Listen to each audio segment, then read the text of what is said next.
All right. Thanks so much. Really appreciate everyone's time here. So, agenda for today's webinar. We have over 300 attendees that will be, 300 registrants that will be attending. We are going to go through a quick intro here. We have a fantastic supplier panel, as you can see the videos on your screen. We're going to talk about the capacity concern and just some other risks more in depth as well, and then we'll wrap up. Try to get everybody done on time. Earlier this week, after discussing these webinar contents with our dear friends at TIPA, oops, that is not what, sorry. Apologize, technical difficulties this morning.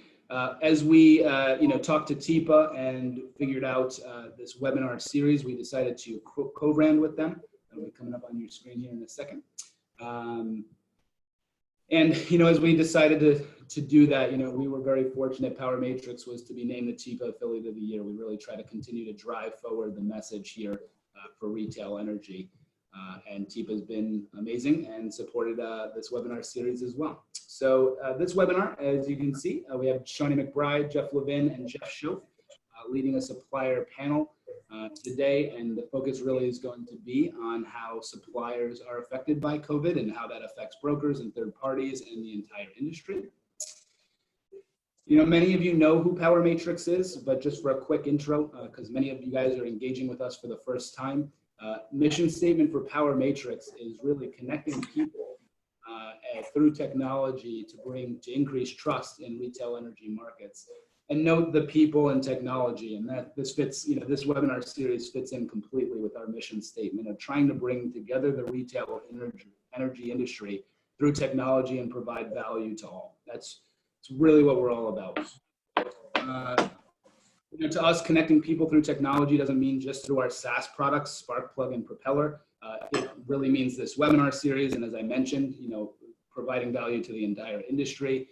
Our customers include 100+ energy brokers, consultants, and aggregators, as well as retail electric suppliers, are clients of ours as well. Power Matrix suite of products is honestly designed exactly for the remote workforce. The 110 brokerage customers who are using our platform's Core and Sparkplug haven't missed a beat. It was very easy for them to transition for a work from home scenario, and we've had countless stories of how brokers have transitioned easily to work from home, while owners still have the complete oversight on sales activity, forecasted revenue, and ensuring their suppliers are paying them accurately. So this will be the last time you hear about Power Matrix in this demonstration, but if you're a broker who's interested in increasing efficiency, or if you're a supplier who's interested in how you can gain new broker relationships, become best in class at ease of doing business, and how your third parties can have connected ecosystems where your billing system speaks to your sales and your sales ops system, et cetera, please contact me directly after this webinar. As I mentioned, this is a webinar series every Thursday at 9:30. We do have our next upcoming webinar scheduled for next Thursday, where we're going to be talking about new sales methods some energy brokers are coming up with within this interesting new world that we live in. So we'll have a panelist of brokers, Luke McAuliffe, Brian Daffner, and Kevin Gooden. And if you guys have any other topics and want us to, anything that's specifically burning questions that you want us to answer, this is your show.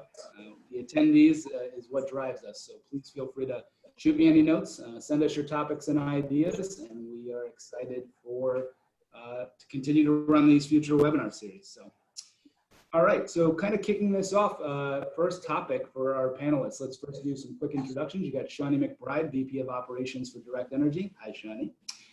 Jeff Levin, who is CEO of Gage, Great American Gas and Electric, a New York-based supplier, and Jeff Schoaf, President of Hudson Energy. All right, so first topic is going to be the transition to the work from home. And so really, I'll kick this off with Shawnee first and just asking, how has Direct Energy changed their processes internally? And how did you guys have a lot of people in call centers and other things and serve a lot of customers. How did you transition to a work from home situation?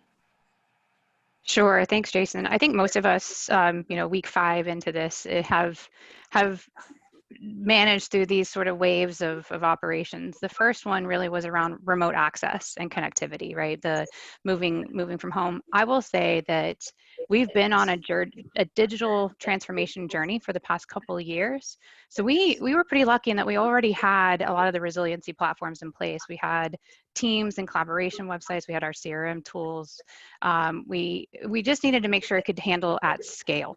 Right. And so that was the very quick pivot for us, is making sure we could go from, let's say, 250 users at a time to 7,000 users at a time. And we were able to make that pivot pretty quickly.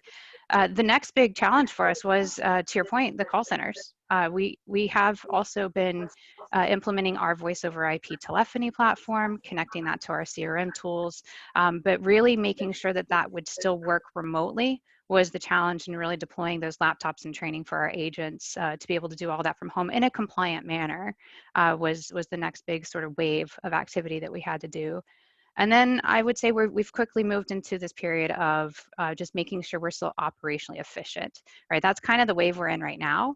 And a lot of that is the little things that you trip over that you maybe didn't realize you needed to rely on. Digital journeys, for example, making sure that now that we are no longer able to physically meet with customers, that we no longer have they're no longer at their physical addresses to receive messages or welcome kits or mail, that we're relying on email addresses and phone conversations, and sort of, whether that's new technology or old school technology, we're having to find different ways to do that customer outreach. So, that's one of the things that I would just mention, is making sure your email addresses are up to date, your contact information is up to date, and really relying on some of those more digital journeys. We are seeing an uptick in my account logins and online bill pay, and just people using more of the self-serve platforms as a result of that, just being more comfortable with it. And then I think, we're also preparing for, what does this look like coming out of it? That's kind of my wave 4, is ramping up activity for when everything opens back up, because we expect to see an increase in activity. So that's really kind of how we've been approaching this. Absolutely. And I know we're going to talk a lot more about, kind of coming out of this and future and risks and et cetera as we continue this on. That's really helpful. Are there any tools that really helped you? You feel like a transition, especially the call center to a work from home environment? By the way, I totally appreciate the end use customer view, which we'll get into as well. But curious just if there's any specific tools that you want to tout that really have helped you guys, transition to this work from home situation. I think it's our CRM platforms, right? Having the integrated processes already connected to our central CRM platform, making sure that we could still manage all the voice recordings the way we need to be compliant. That was really important to us.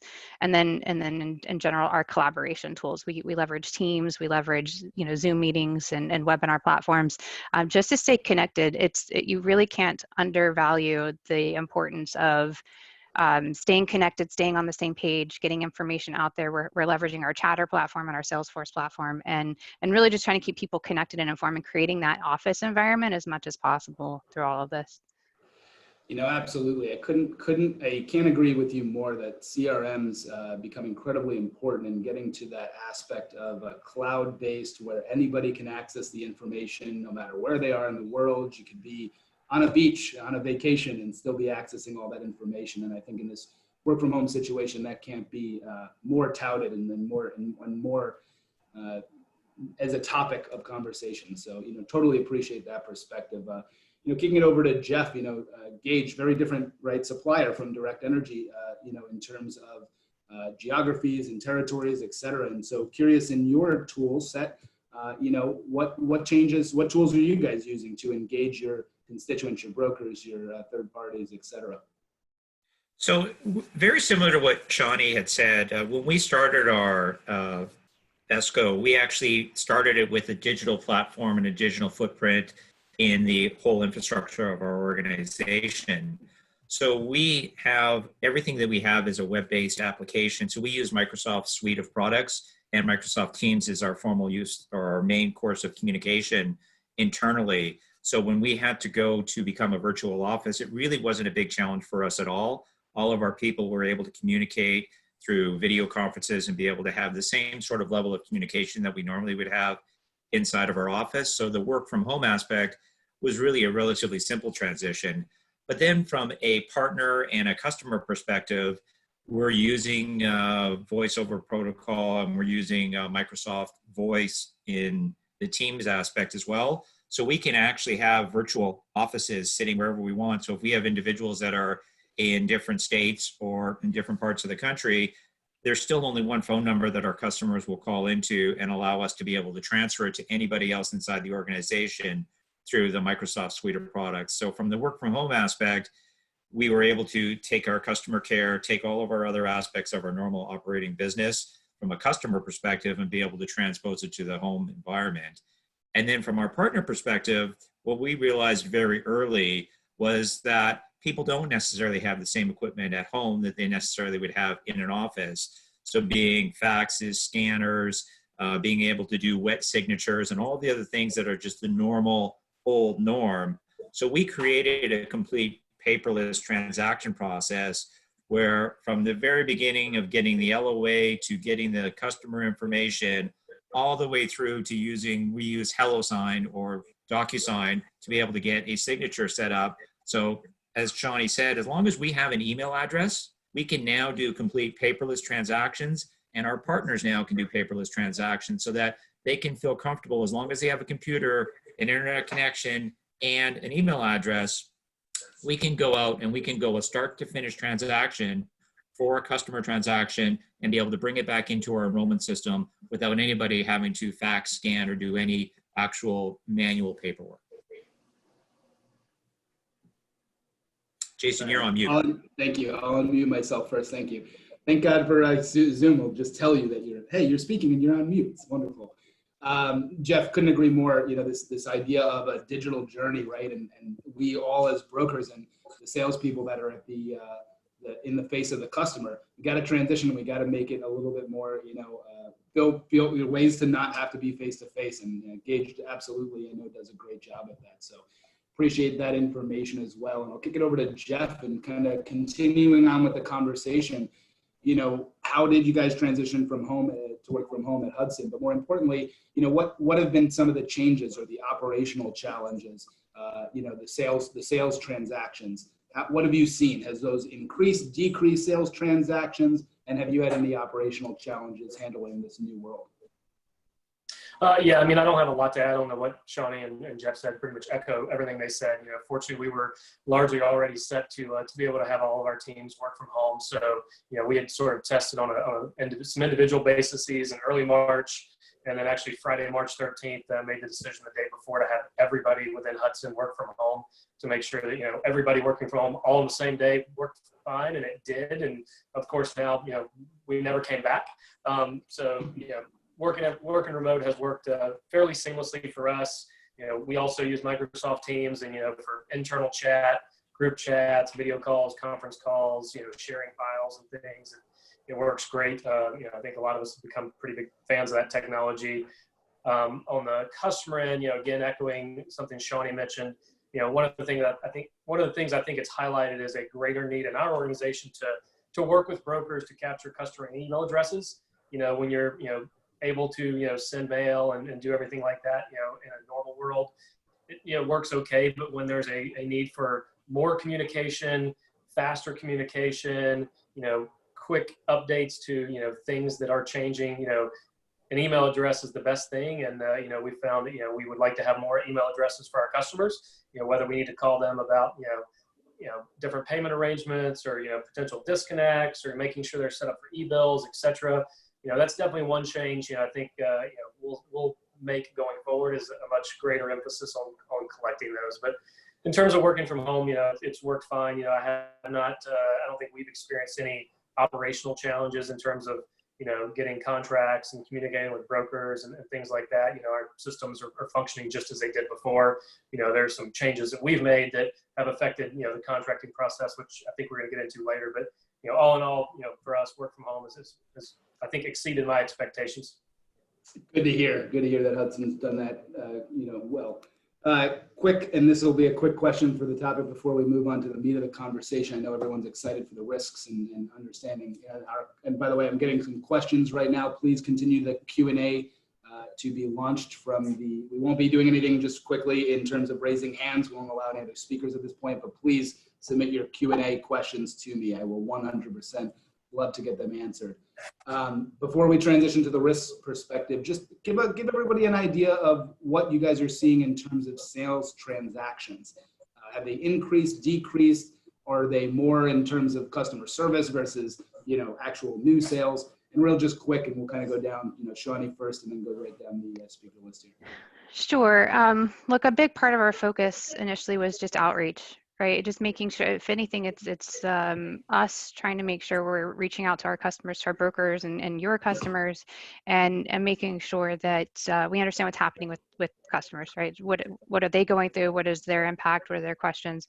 We are seeing an increase in questions, right? People are naturally going to be curious how things are going to work, and we're working very quickly to try to get answers as best we can, knowing that this is an ever evolving situation and there's a lot of uncertainty still. So there's a big uptick, I think, in the call center activity, but there's also for sales activity, we're still seeing, I would say, about stable. We're still seeing the same trend. Maybe we're focusing a little bit more on helping people with renewals. We're seeing a lot of renewal transactions coming in from brokers as well, as we're just trying to stabilize this situation for customers, right? I think we're all in this together, and stability is probably just the key word of the day, is just trying to maintain and provide some just contact with customers to make sure that they know we're here for them and we're here for the brokers as well. Some normalcy, 100%. Interesting that you're not seeing a ton of change on the sales transaction side, but that was a big message that we've taken away from other webinars too, is that this is the time to concentrate on your current customers, right? Turn your focus to figuring out renewals, how this impacts your current customers and serving your current customers. Interesting on that, sales transaction piece, Jeff, right? We'll go Jeff Levin first. Being broker-focused suppliers, right? Being that your biggest channel. Jeff Levin first, please. How your transactions? How's it changing? How does that affect Gage? So I think part of the challenge that we're seeing in the Northeast is that we're very much working with the brokers on their renewal aspects, because new transactions and new sales activities are, for the most part, sort of shut off, that you can't start making telesales calls. You can't do door-to-door transactions in the Northeast markets right now. So a lot of the transactions we're seeing are brokers with their renewal books. We're still seeing a lot of requests in regards to activity coming in, but the actual transactions have actually slowed down a little bit from a contract processing perspective. What in a percentage world? I'm a numbers guy, so I'm going to ask the question. What would you say percentage range of fall off is from a normal transactions? I know my brokers are telling me that renewal transactions are probably equal, but new business transactions pretty much not stopped, but close to it, unless you had somebody in a current pipeline already underway, right? And it was just closing the deal. But new, so that's what the brokers are saying. What are you seeing on the supplier side? So it's hard for me to say, because for us, a lot of these transactions, we haven't been around for a longer period of time to be able to see new versus renewal. So a lot of our activity, we're considering to be new activity with the partners, but we're seeing probably a 10% drop maybe in activity from a transaction perspective. Absolutely. Okay, cool. Jeff Schoaf?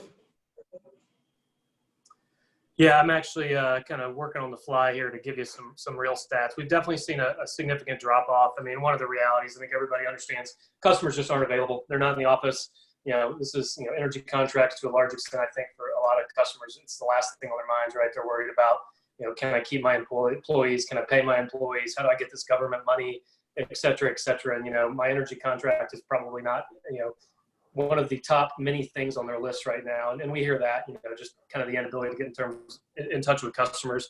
I would say in terms of, our pricing request, we are probably, well, not probably, last week we were probably, I keep saying probably, we were more than 50% down from where we were running in early March, probably closer to, 40% maybe. That's on an incoming price request into our system. So, a huge fall off. And again, there's some other reasons for some of that, but, definitely a big slowdown in the number of incoming sales requests. Thanks for that statistics, man. That's exactly what I think we need today. In today's day and age, is really kind of like reporting and statistics and understanding the real reality of the situation. We've got an interesting question here before we move on to risks. Young Kim, thanks for that question. Just quickly, Johnny, I'll direct this at you, but are you seeing any change in deal flow, especially on the resi side of customer credit profiles? Some of them having to go back basically to market because their income, their inability to pay or anything like that. Have you seen an uptick in that type of? Sure. Yeah. So you have to remember I'm on the business side, right? So I probably don't have the specifics on the resi side in particular. But I can tell you as it relates to our small business, which is, mass market, is in a very similar situation. I'm not quite sure as far as the credit scoring, right? Like I don't know that that's really reared its head just yet for us. I think what we're seeing is we're focused on usage, right? And making sure that we understand what's happening volumetrically, and then the credit and receivables risk, right, which we'll get into in the risk discussion. I'm sure that is probably of paramount concern, and just helping customers know what they have access to. We've started a resource center. We've started, dialogues and conversations, and it's just about trying to help them work through it while still balancing our own sort of financial risk, right? So more to come, right? I know we'll get into it in some of the conversations. We are, and I think that's the greatest way of saying it is that, right now we're just starting to see the initial indications of what it is on a usage side. And that's really the only information we have as far as how it affects people's credit and et cetera. I really think that's going to be something that happens, over the course of time, right? It's going to be a lagging indicator in terms of, but it is a risk, and we'll talk about those risks here in a second. So keep these questions coming. I'll try to get to as many as I possibly can, but jumping into the meat of the conversation here in terms of risks, we're going to really talk about what the top 3 risks are facing retail electric providers. And so I'll start with Jeff Levin here. What do you find is the top 3 risks facing you as a Northeast supplier, broker focused? What are your top 3 risks that you're looking at right now? And if you could talk about them in terms of like a short-term risk or a long-term risk, also if they're permanent or temporary. So I would think if I talk product specific, when you look at the gas side of the business in particular, when you're looking in the Northeast, and just talk to the New York market, where you've got demand charges for production loads that are sitting there. If you've got restaurants, laundromats, or businesses that are using gas throughout the year on a level basis, you're just not going to have that volume to be able to offset the demand charges that are going to be coming into place during the next 3 or 4. So even though you're in a long-term fixed contract with these customers, there's a definite risk associated with the demand charges that are there. And then when I move over to the power side, you've got the exact same issue on capacity, and depending on which market, if you're in NYSO or PJM, on transmission charges potentially as well. If the volumetric of the customers have come off because they're closed, because they're on limited hours, they're on limited usage, you definitely have the risk associated with the capacity charges and the transmission charges that are going to be fixed and set for that customer based off of historical volumes and no longer having those volumes to offset it. The next concern comes into our business is traditionally based off of pricing off of historical for a forward market. And now the historical volumes that are associated with pricing for these customers are not necessarily going to be the same going forward as well. So you are running into pricing risks. And where we've seen before that full swing products have been very common in our industry, now it's very difficult for us to do that because you don't really know what the forward volumes are going to be or how long the COVID-19 program is going to stick in for before the economy is going to get back up and running. So we see risk associated, volumetric risk associated, especially in the pricing aspect of it as well. And then last but not least, of course, there's always the credit and receivable risk that's potentially out there as well, that if the customers can't pay for the energy that they're using, that you're going to have either a default on the receivable side, or you potentially could have a default of the contract itself, which would then lay into the mark-to-market risk that could be associated with the default of the contract. I would say those are probably the top 3 associated with the market conditions. Really helpful. And so, saying usage risk, pricing risk, that pricing forward risk and the credit receivables risk, I agree with those as well. Jeff Schoaf, any to add there that you guys see differently at Hudson in terms of top 3 risks? Similar. I think I definitely got two of the 3. First and foremost is just the load drops, which Jeff mentioned. That shows up in the form of reduced revenue. Now your long power that probably has to be sold back to the market, which, maybe at a gain, maybe at a loss, depending on where the market is. In capacity markets, obviously reduced load means you're under collecting on your capacity costs for any fixed capacity products. To give you another sort of stat in terms of customer load, we've been monitoring on a daily basis our customers in Texas with smart meter data, where you get the usage about 2 days after the fact.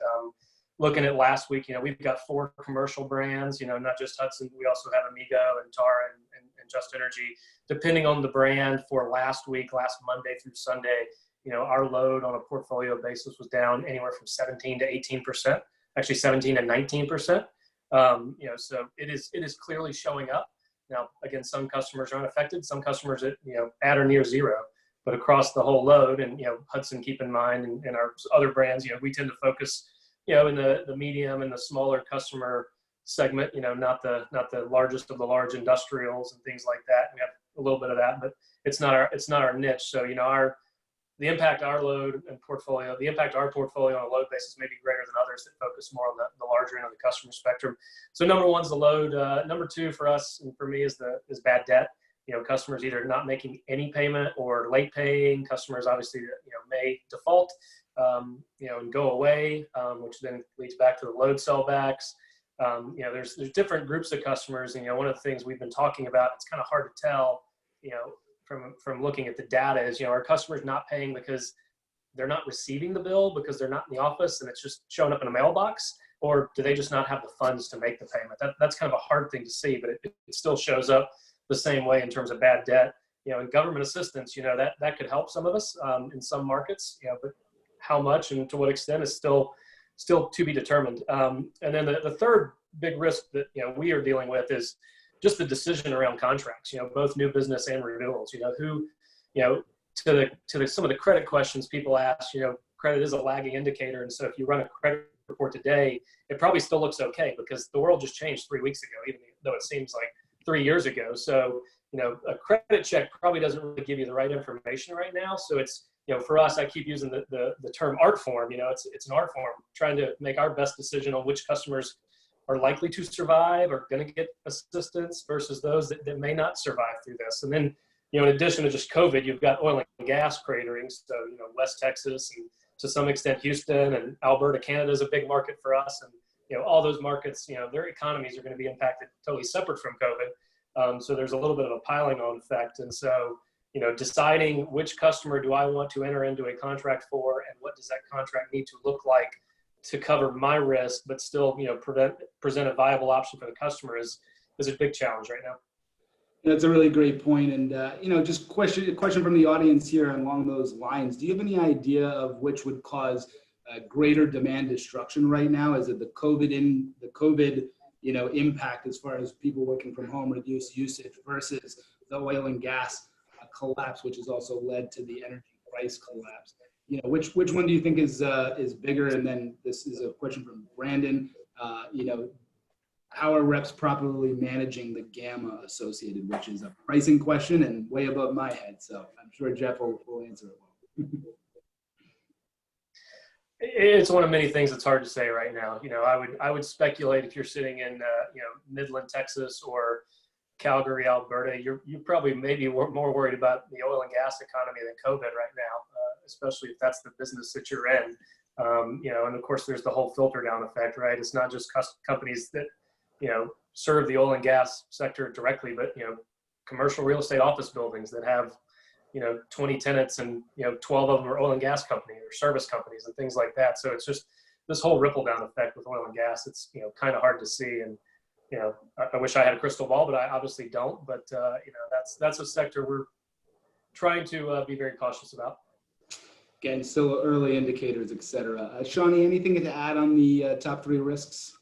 I think they articulated them extremely well. The only one that I would add is we can't forget weather impacts, right? So we've had a really warm March and a cooler April, and depending upon the various different regions and markets that you're in, it's impacting us in different ways. So it's hard to separate how much of our load degradation or shed is coming from COVID versus maybe the normal weather implications that we normally have. So, it's hard. It's an art form, to Jeff's point, right? There's a lot here that we're trying to balance the risk and keep mindful of, and that's part of how we manage an overall collective portfolio risk. I think it does come down to how diversified your portfolio is and which particular one's impacting you the most at any given point in time. Yeah, absolutely. Let's start diving into the usage, right? This usage risk that we're talking about the most. And, some early indications, a couple of resources for our attendees here. You got ERCOT that came out with a study and basically said for that 2-week period. And again, I think that's, the first indications. It's just early news. I wouldn't take it as anything, full and final. But in Texas, only over the overall, which includes resi and commercial and weather impacts and everything, was a 2% drop in demand. And this was based on forecast versus what they forecasted before COVID was a thing. So it kind of, it makes sense as far as the methodology. And then Amperon, Sean Kelly is the head of sales there. They came out with a great blog yesterday in terms of what they're seeing in terms of load degradation and in terms of even in New York, in the hotbed of it all, which, Shawnee and Jeff are both inside, outside of close of New York, so they're very close to the action. And they're saying about a 5 to 10% reduction, but that has hockey sticked up and has flattened out since, right? So it's kind of, I would say, capped. This is the known, the way the grass looked to Jason Beck is that it looked like it was more kind of capping. What are you guys seeing in terms of usage degradation right now? And is there any specific verticals that you're understanding and seeing information on that is more degradation than others? I'm sorry, let's actually start with Jeff on this one. I apologize. I'm supposed to do that as a moderator, so Jeff first. So it's still a little early right now because we're still in midst of the bill cycles that have been coming out, where this all started March 22nd, and we're really sort of just getting into the first bill cycles. But absolutely, we're seeing the restaurant loads and the laundromats or any of the non-essential services that we have from a mixed portfolio perspective.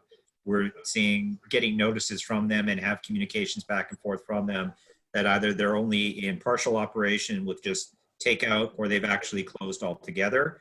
So on the gas side of it, we're seeing a much larger reduction than on the power side.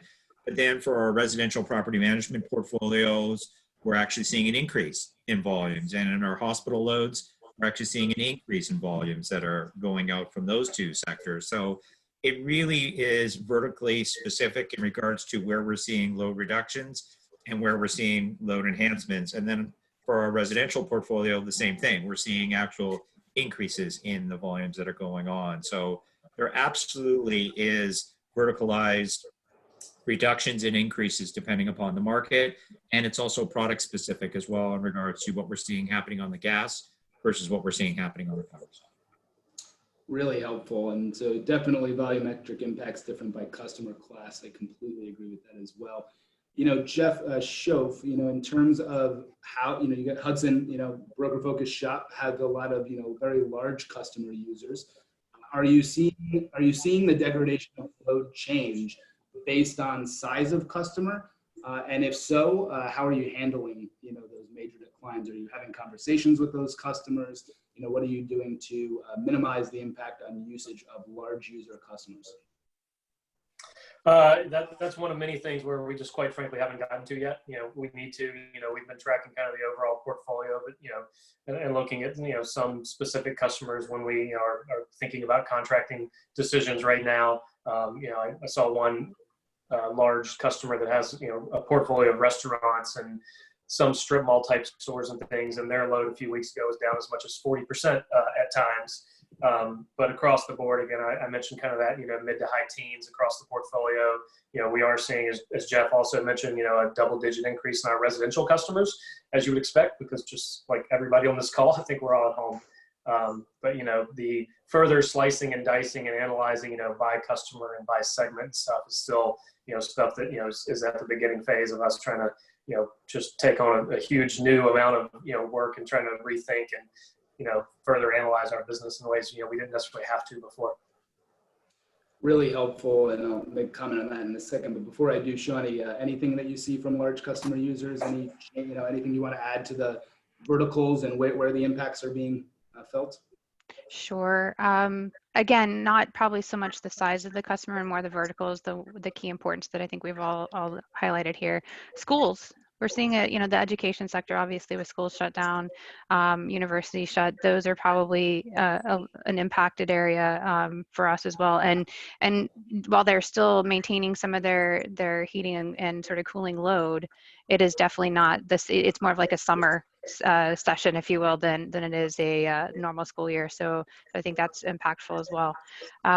But hopefully, and then to your point around all the retail segments, right? And the challenge with the retail segment is it's the load shed, but it's also the credit. A lot of these were just stress credit where they count customers in the first place. And so how this all ends up playing out is going to be really telling, and the duration of this situation is going to be a major factor in this as well.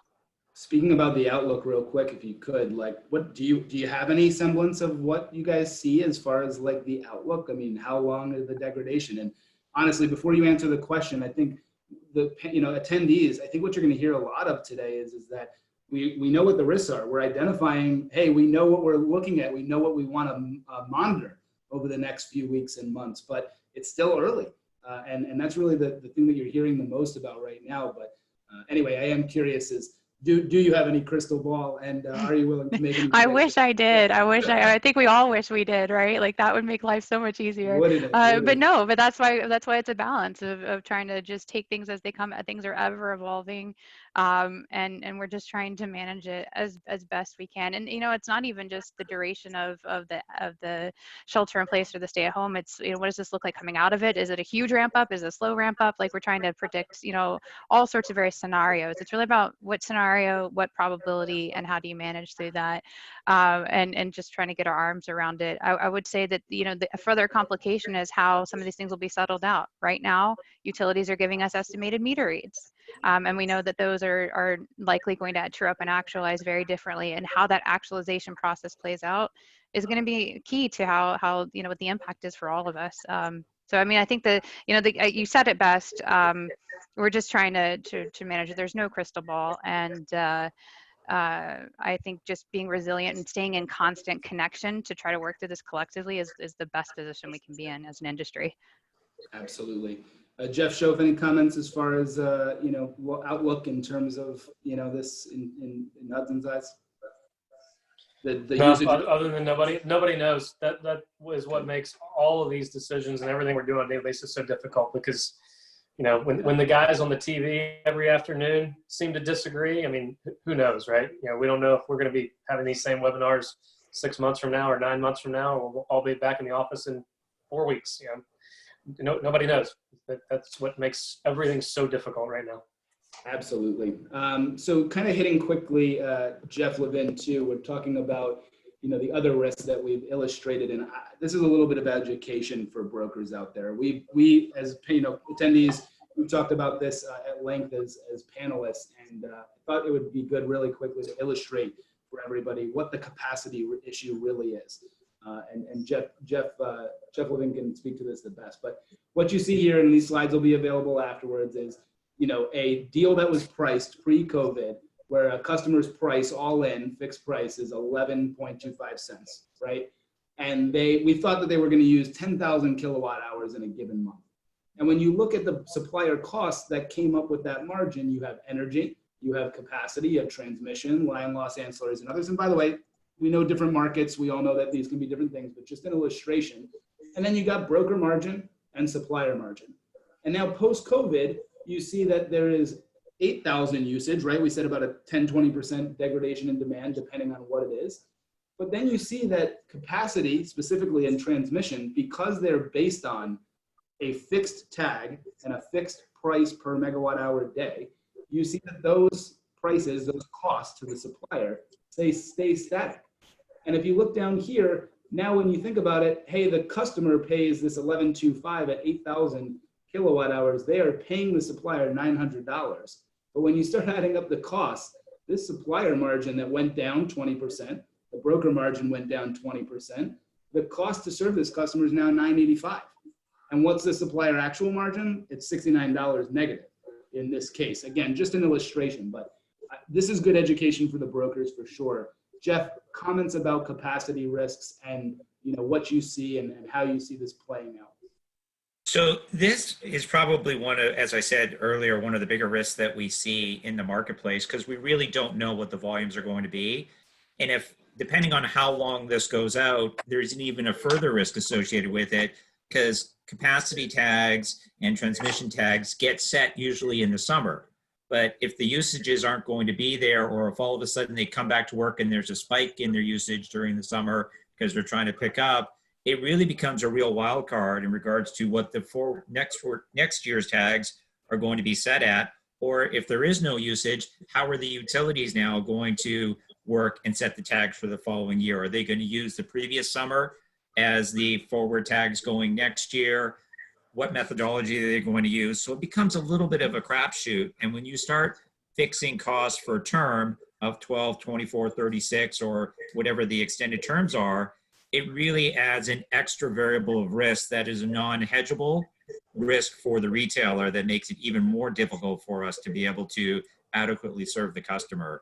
So where a lot of people don't truly understand the pass-through costs associated with this, to be fair to the customer, to be fair to our partners, and be fair to the retailers, we really should start thinking about, from an industry perspective, how do we share what this risk looks like, or what is the best product base from a customer point of view to be able to make sure that everybody's treated fairly and that retailers are able to stay profitable through all of these transitions. Absolutely, and we've got some good questions coming in terms of that subject. So I'll kind of pivot over real quickly to Jeff Schultz and ask, are you seeing any shift, or are there any differences in terms of the products, capacity transmission pass-through products? Are you seeing yourself or other suppliers do that?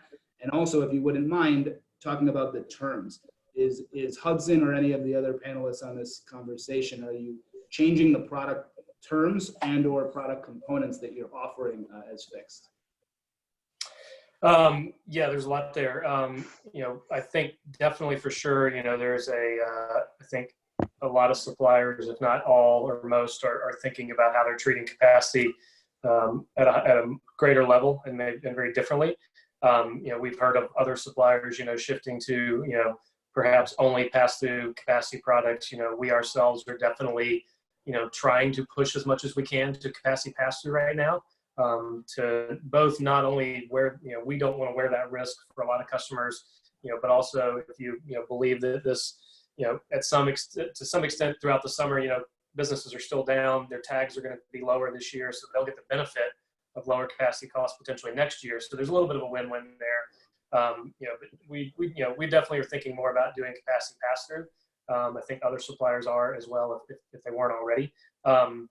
In terms of term, that's a tough one, and we definitely have made some changes.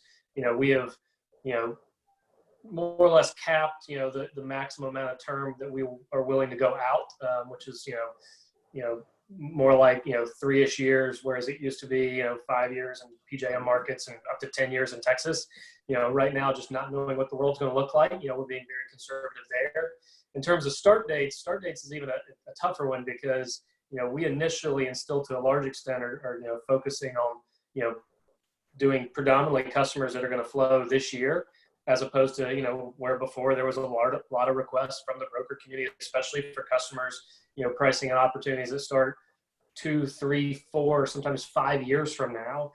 That's largely all in all for most customers, not a risk we want to take on today. There may be some customer segments, like a municipality or a government entity or a school that's probably going to be around, and, we'll take a look at those. But, the flip side to limiting to only shorter term starts is the shorter term is presumably where you've got the most load rates. So if I'm going to sign something that starts next month and only sign them for 12 months, well, that actually may present more risk to me than that same customer starting 12 months from today, going out for a few more years. So it's one of those things where we sort of are looking at it and thinking about it every day. And we've sort of, candidly sort of meandered and, we were thinking this and now we're thinking this. And, one of the things we just tried to do to simplify our lives, and I'll give kudos to our team, Kevin, Cole, Lee, and their teams who deal with this on a daily basis, navigating, what we're going to do and what we're not going to do is, given the amount of business we do, a huge amount of contracts and pricing requests on a daily basis, to make it manageable right now, we've made some just very clear-cut lines to say, this is a no, this is a probably, but we're still going to look at it. And there's a very, very small set of things where it's sort of like on a, to be determined approval basis. We just had to do that to manage, the funnel. We can't look at 500 opportunities a day manually to see if we want to price them or not. So, we've just kind of, to an extent made a drastic move to just kind of chop off a lot of it. But, we can manage what we can manage, while still servicing everybody and still, continue to transact, as much as we think makes sense.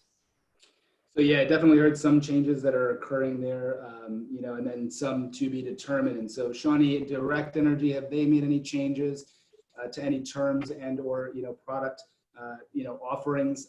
And also would like you to comment just in terms of, obviously still to be determined a lot of this, and we're still kind of just, in the investigation stage. And how would that change? Would you make maybe not as drastic of moves or changes if this really does dissipate, right, by June? Like if we are coming back to, work on June 1st, do you, is Direct Energy sitting there waiting to make changes to see kind of how this plays out and how well this is going to go? Sure, I'd actually say it's a little bit the opposite, right? This is not a new risk, right? This is a risk that suppliers have been managing since, just based on the market structure. What I would say is it's heightened, and we're a little bit more sensitive to it when the situation occurs and we don't know what the duration looks like and how this will settle out, right? So it just sort of puts it in more sharper focus for us. And what I would say is because it's not a new risk, we have been shifting our conversation with customers and our brokers to, pass through products, but more because it might be the right solution for the customer, right? Depending on the customer's need or solution they're looking for, this might be the optimal outcome and that they can better manage their demand side usage and get their overall spend down more so than just a fixed price contract maybe would have enabled in the past, right? So this conversation is not a new conversation. Maybe the rationale and the reason for it might be slightly changing, but I would say that it's kind of been there and part of our business as usual. So at this point, we've not really made any broad sweeping changes to our terms, our products, or any of our offerings. What I would say is just engage in the dialogue, right, around which one is the right fit for your customer, which one's the right fit for you. And then what you might see is just maybe a little bit more conservatism on our part when we're evaluating deals, particularly the larger deals, right? It's not one criteria of the deal that makes us nervous. It's a combination of factors that we look at, and we look at the value of the deal, the risk in the deal, and we price it accordingly. And that's just all part of the dialogue as we go through our pricing activity. Yeah, that's huge. One thing I did take away from that, amongst other things, is people should, in terms of the, that this isn't a new risk and that so it's just heightened.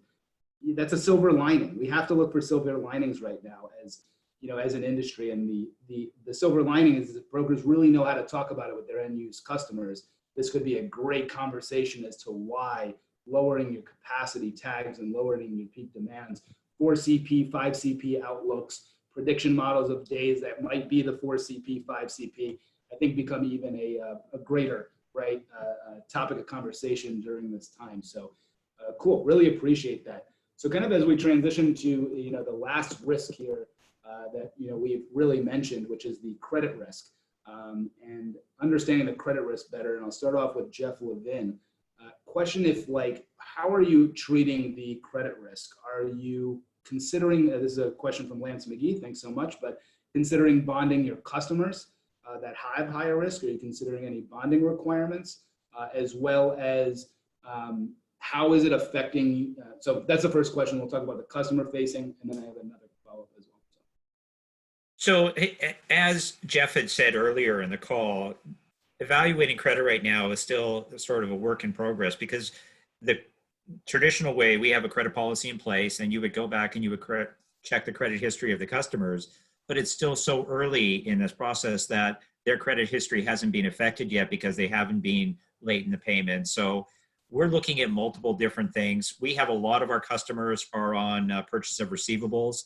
So from that perspective, we're more concerned with, are the utilities going to be doing anything in regards to holding up or allowing delay of the payment or holding off on the purchase of receivables. But for direct billed customers that we have, our big issue is to making sure that we manage our aging reports very carefully, be able to look and see what's going on with our customers and be able to have open communication with them. As we get new customers that are signing up from a direct bill, we continue to look at them and try to have a verticalized approach to what's going on with them, and then be able to make decisions on a case-by-case basis from that perspective. Really helpful, and that is, it is being a case-by-case perspective. So there might be some customers that you ask for a bond for, or something like that, if it was a really large user or something of that nature. But no sweeping across the board at this point. It's more of an individual situation, is what I'm hearing, and that's really Correct. helpful. Another question for you, though, too, and not for Hudson and Direct Energy as much, I think, based on what I know about your guys' situation, but in terms of the credit facility, credit facilities from a wholesale counterparty. Do you see on the pricing model side, and I'd love Jeff Schoaf's answer on this after Jeff Levin's, but are you seeing any increases from your credit wholesaler in terms of higher credit costs, and that you're including in your pricing model at this point? No, not at all. As a matter of fact, we haven't seen any changes from that perspective at all, and everything is being business as usual. There's continual communications going back and forth with our facilities that are going on, just as you would on a normal business practice. We continue to have updates and be able to work with our facilities, but we're backed by a Fortune 500 organization that is has a very large balance sheet and is very supportive of our position and what's going on. And we don't see any changes. It's still early in this process, but currently we don't see any changes at all. Really helpful. And I would, I just add to that if you even look at the financial markets in general, they are really, just look at the Dow pricing, et cetera. People are really seeing this as a short-term risk, right, overall. And so money and the ability, and the government's opening up money too. So from a credit facility side, I tend to agree with that, statement. From the supplier side, that makes sense that that's not becoming a big issue. Jeff Schoaf, I'd ask, a little bit of a different question is, when we talk about this credit risk and we talk about this, risk from a pricing perspective and just knowing all your different jobs in this industry, what would you see are the changes in terms of what you're pricing in as credit risk to a customer portfolio? Has that changed at all? Not explicitly for credit. Again, it's something we're having a lot of conversations about. I had a phone call with our chief risk officer yesterday, and talking about different avenues we can explore to try to get more information and more data on our customers. As we think about again, whether they get sort of that approval or denial in terms of a renewal or a new contract. Again, still a lot of work to be done on that. So it's something we're looking at closely. Thinking about how we price that in was part of that conversation. I'd say just today at a high level, it's, kind of falls into the bucket of, I think, we and, I assume many others are definitely, rethinking margining strategies and, what price we're willing to offer a certain customer, to the extent we are still willing to offer a contract to them. But it's, kind of covering the whole bucket of risk we've all talked about, at this point, not necessarily explicitly credit. We haven't had a history of, requiring deposits and, postings and things from customers. I think anything and everything is on the table right now, given, again, the uncertainty of, if we're still having these conversations 6 months from now, who knows? But today it's not necessarily something I expect, not for the broad set of our customers, but I think it's on the table. I think if I'm a broker and I, go out to my 6 top suppliers and, they all deny credit or, ask for some type of deposit or something, it might just become a reality, whereas it's not today because there's somebody probably willing to take that deal. Yeah, it's interesting. So again, continuing this theory of there is no standardization, right? It's looking at individual situations. And think about it, brokers, this is my words, Jason Beck's 2 cents opinion, but if I'm a supplier and I get a deal in and it's a commercial real estate and it's in a specific, and that is going to obviously be a situation where you would think more about credit risk. So really individualized situations versus broad sweeping. And on the residential side, from a credit, it's a risk. We're all aware of the risk. Way too early to tell if there, what the statistics are, and just yet how it's affecting customers. So really appreciate that insight. So kind of as we move from risk and talk more about broker partner changes. And by the way, we do have only 5 minutes left in this webinar. I will probably go about 5 minutes longer. We knew this as suppliers that there was going to be a ton of questions, and we'll try to wrap up by 10:40 here Central Time. But as we transition to the next part of the broker partner changes, specifically around payments, we've seen a customer, a supplier yesterday, right? Liberty basically announced that they might not be paying brokers. Do you see any of those risks for your individual businesses, and how are you treating, payments to brokers, and are you making any changes to the broker compensation methodologies as we speak? And Shawnee first, and let's all hit this topic. Yeah, sure. I'll try to be pretty quick. No, it's BAU for us, right? We are working together on this, and sorry, business as usual. Sorry. Oh, I got you.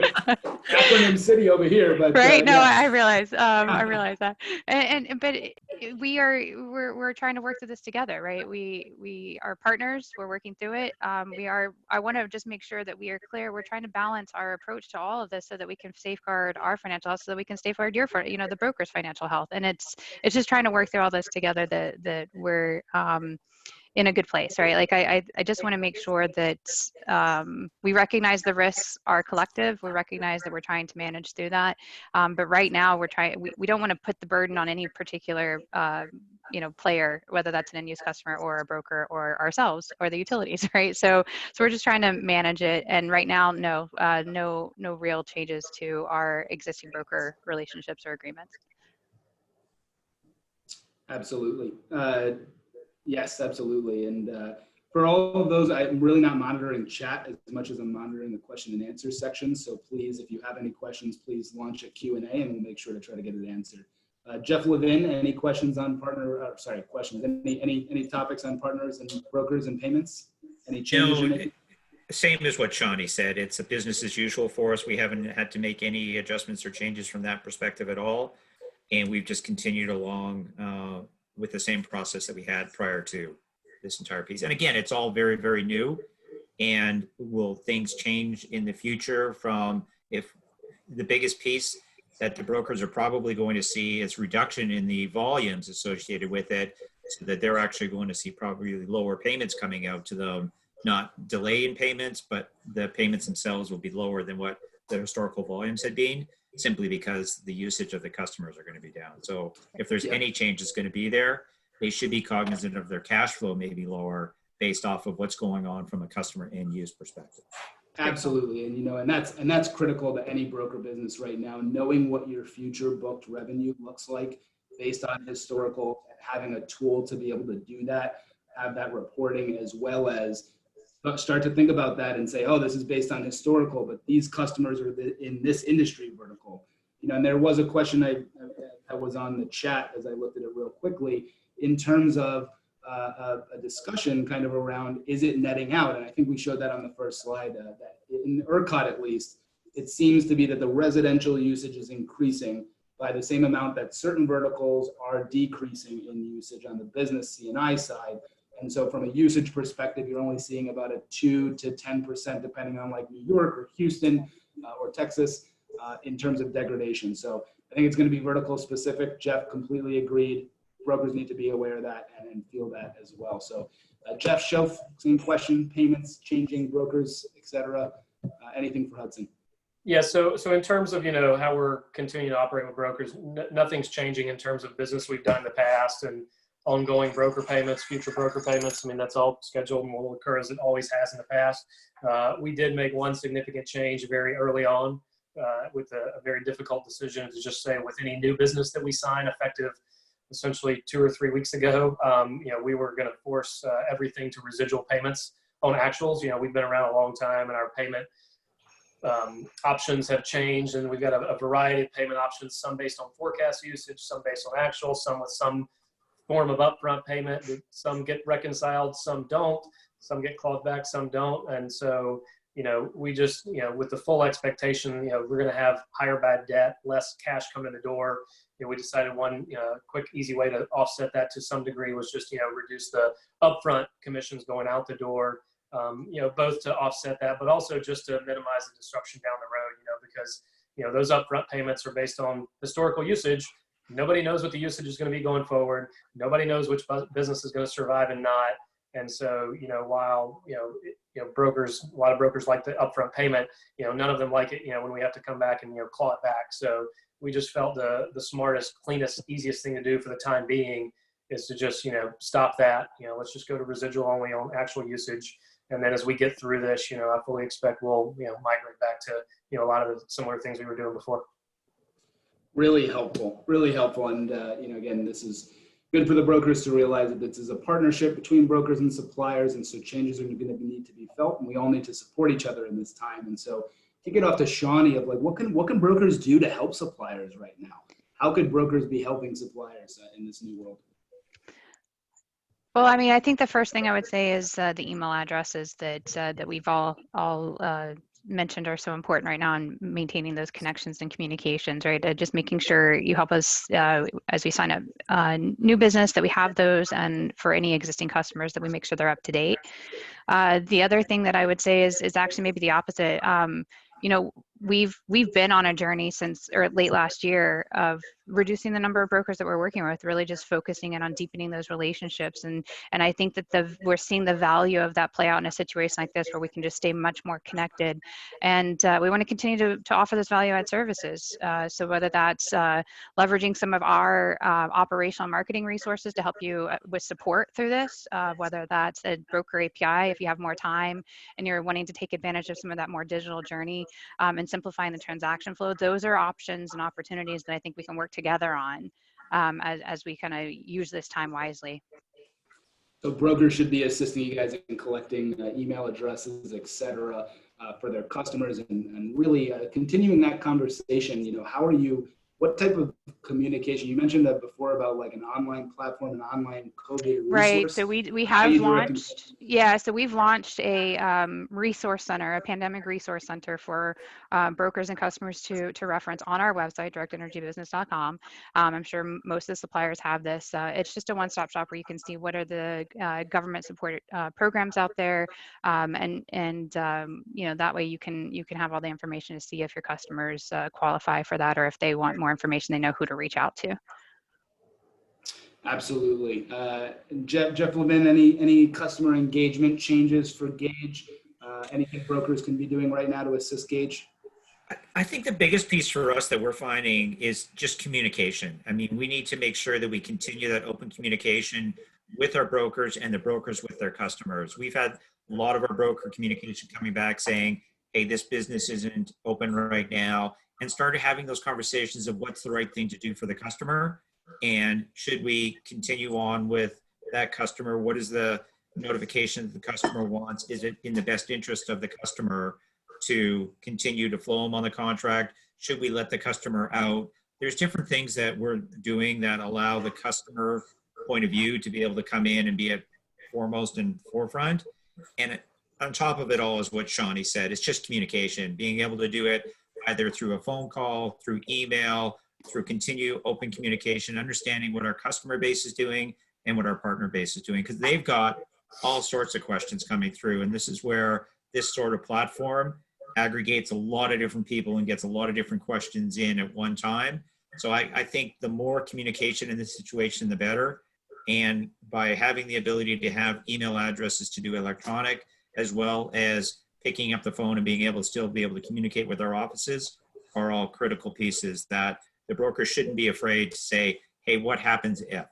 And there is no bad if question now, because there are so many unknowns still going on in the marketplace today, that the more information they get and the more communication they have, the better off both sides are going to be. Yeah, that's huge. And so kind of echoing those two comments, I hear email addresses and I hear what's changing with your customer, right? If the brokers can tell you, hey, this specific customer is changing their pattern in X way, it's going to dramatically help out the retailers. And then beyond that, reach out to your partners, brokers, right? Get out to your choice suppliers that you work with most frequently and ask those questions directly. You're going to note that the conversation, the answer is going to differ for every single individual supplier, which is what you're seeing on this panel as well. So, Jeff, just real quick, anything that you would want to add to what brokers can do to help Hudson out in these times? I agree with everything Shawnee and Jeff said. They're spot on there. The one thing I would add is, and again, it's the same thing. More information is better, but specifically around, customers that, are having difficulty paying, we're going to, be relying a lot on brokers because, they have the avenue to talk to the customer. We don't really want to step on their toes, to the extent we can. So, You know, if the customer hasn't paid again, you know, help us reach out. Is it because they didn't receive the bill? Is it because they just don't have the money and they need a payment plan? You know, or they applied for their government loan and they just are waiting on the approval and the cash to show up in the bank account. You know, that is really helpful for us. And, you know, we want to do everything we can to help customers, and, you know, we will, you know, do everything we can in terms of, you know, deferred payments and payment plans and things like that. You know, but we just, you know, need the information. You know, it's a lot better to, you know, have an open conversation with the customer about what they need and how we can help, as opposed to just, you know, the money doesn't show up in the bank and we're sort of forced to make a difficult decision. Do we send the utility out or not? You know, because we've heard nothing from the customer. That's not a situation anybody wants to be in. So, you know, just communicate. More information is certainly better. Communicate, communicate, communicate. Couldn't agree more. And so, you know, as we kind of wrap up, any closing comments from anybody? And, you know, Shawnee, any topics that we didn't cover that you kind of want to make sure are touched on today? First off, can't thank all these panelists enough for giving up their time. We've had great attendance today, well over 200 people. So this panel's been fantastic. And so kind of leave it with closing comments for Shawnee. Any topics that you wanted to cover that we didn't? No topics. I just, you know, want to thank everyone for their continued support. Hope everyone's families, colleagues, customers are staying healthy and safe through this. I know we're working on this together. I think you can see our intent is to demonstrate resilience. We still are committed to providing reliable supply. We are committed to working with you and your customers as we navigate through this. There's a lot of unknowns that we're trying to manage, and we're just trying to take a fair and balanced approach. So we'll get to all the specifics as they unfold. That's a great point, and I'll take that in my wrapping up comments too. Jeff Levin, anything? Closing comments?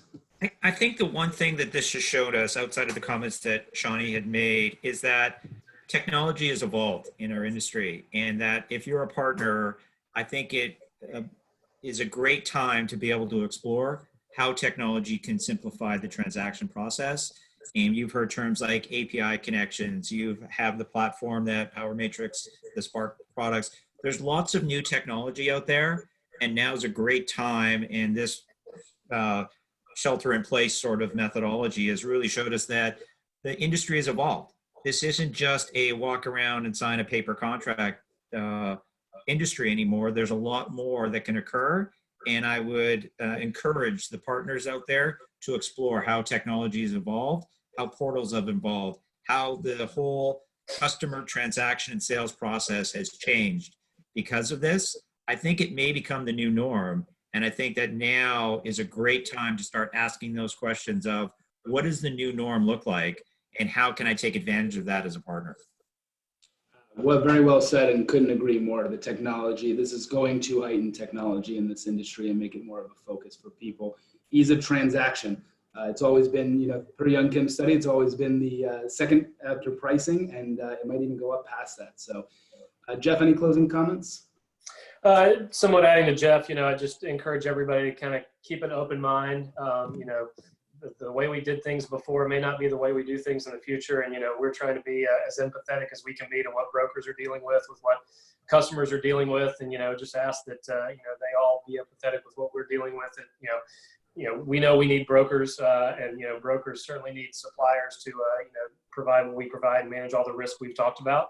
And just to encourage, you know, all of them to kind of, you know, be open-minded as the world has changed, and, you know, things are different than they were before, whether it be, you know, terms or product types and prices and terms and all those kinds of things. I think I said terms twice. So just be open-minded and try to understand, you know, you've all got options, and, you know, encourage anybody, you know, if they want more details on what we're doing, why we're doing the things we're doing, what might be changing, you know, reach out to, you know, one of our representatives, and, you know, we'll be as open and honest and transparent as we can be with, you know, all these changes that are happening very fast. Yeah, communications are definitely increasing, and we're asking everybody to continue their, you know, communication efforts. I love that. So, you know, just to wrap up here, I think you've heard from the panelists. As I think about all what the panelists have said, you know, this is a situation where we've identified the risk, we've shared the risk. I think a lot of brokers are understanding of the risk. It's all about partnering as of right now, understanding the situation and communicating. It's also a little early. And so, you know, the panelists here have agreed, and I think at large as well, that there will be more sessions with suppliers. And this webinar series is going to continue. And I think in 4 weeks' time, we're going to have just that much more information on these things. And we'll probably come back and talk more about these topics and the impacts that it's having. So we look forward to continuing this journey along the webinars. Significantly thank Shawnee, Jeff, and Jeff for their time. And, in terms of the technology piece, I really feel, Jeff Levin's comment was perfect. We as an industry need to figure out a better path forward. The old world that we lived in was dying, and now officially, like, the handshake is dead. The handshake is dead, by the way. Don't ever shake my hand again. I'll fist pound everybody going forward. So, my point in perspective here is that we do need to grow up as an industry. We need to be more technologically savvy. You have suppliers here on this panel that are technologically savvy, and you have a company in Power Matrix that's all we focus on is technology. And so I just encourage people to engage not only with their suppliers, but with figuring out how they proceed forward as a brokerage firm and how they're going to change their methodology. And the panel next week, where we do have some brokers speaking, is going to talk a lot about that, of how brokers are transitioning in this world as well. What tools are they using, and how are they engaging with their end use customers differently than they were before. So again, thank you so much to all the panelists. Really do appreciate it. Sorry we didn't get to answer all the questions, but I will try to follow up on this a little bit more. The recording of today's webinar will be sent out to all attendees and registrants, as well as this Harvard Business Review of how to manage remote work staffs and how to change into virtual meetings. It's been a great resource for a lot of people. So with that, I bid you adieu. Happy Thursday, everybody. See you next Thursday at 9:30. Shawnee, you're the best. Jeff Levin, you're the best. Jeff Schoaf, you're the best. All the best. Thank you guys. Thanks, Thanks, Jason. everyone. Thanks, everyone. Cheers. Have a great day. Cheers.